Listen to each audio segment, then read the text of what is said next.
नमस्कार. आज तारीख आहे 20/7/2026. आज व्यसनमुक्तीकरिता माझ्याकडे 4 पेशंट आलेले आहेत. त्यांचं मी स्वतः अभिनंदन करतो की त्यांनी एक चांगलं पाऊल उचललेलं आहे. आता एक पेशंट आहे माझ्याकडे जळगाव जिल्ह्यातील, एक आहे यवतमाळ जिल्ह्यातील आणि काही एक बुलढाणा जिल्ह्यातील आहेत.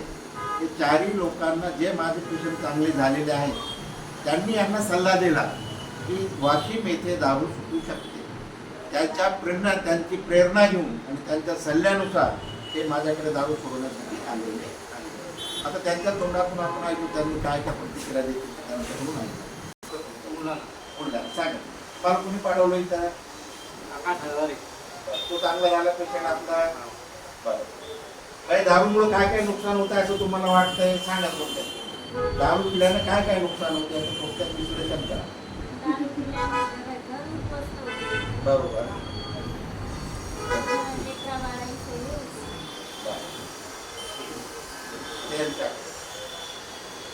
आपला जिल्हा यवतमाळ जिल्ह्यातील आहे. दारू पिता तुम्ही? बरं किती पैसे गेले असं अंदाजे तुमचे? तरी लाख, 2 लाख, 4 लाख. बरं दारू पिल्यामुळे काय काय नुकसान होतं बाई आपलं सांगा.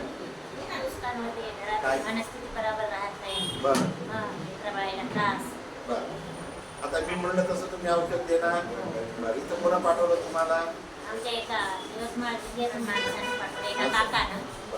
त्यांची दारू सुटली. इथे वाशिमला दारू सुटू शकते मग आता यांच्याकडे.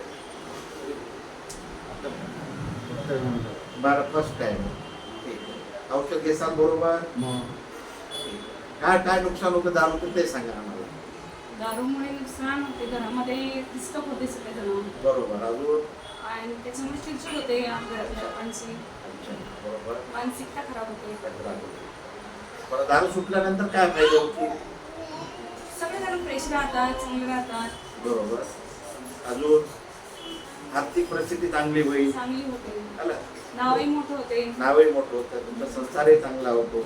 मुलाबाळांकडे शिक्षणाकडे लक्ष द्यायला मिळते. मुलाबाळांकडे लक्ष देता येते. बरोबर. ठीक आहे. धन्यवाद. तुम्ही सांगू शकता दारू सुटण्याचे फायदे? हो. आता हे चारही जे काही पेशंट आलेले आहेत ते माझा उपचार घेतील आणि समुपदेशन. आमच्याकडे जी काही ट्रीटमेंट आहे ते समुपदेशन महत्वाचं आहे. 60 ते 70% रिझल्ट जो आहे आमचा समुपदेशनचा आहे आणि बाकी काही औषधोपचाराचा आहे. म्हणून मित्रांनो दारू ही जीवनासाठी आवश्यक नसून जीवनाचं आपलं जे काही आहे, जीवनाचं जे काही नियोजन आहे, जे काही आपलं प्रगती आहे, जे काही आपलं मुलं बाळं, जे काही आपली पत्नी, आई, वडील या सर्वांना त्रास देण्याचं काम ही दारूमुळे आपण करत असतो. दारू ही फक्त बर्बादीचंच काम करते. कोणतीही दारूला आपण औषध समजू नका. ती बियर असो का साधी दारू असो.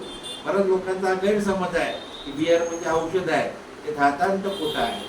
मित्रांनो दारूच्या नादी लागून आपलं जीवन बर्बाद करू नका हीच माझी आपणास विनंती आहे. धन्यवाद.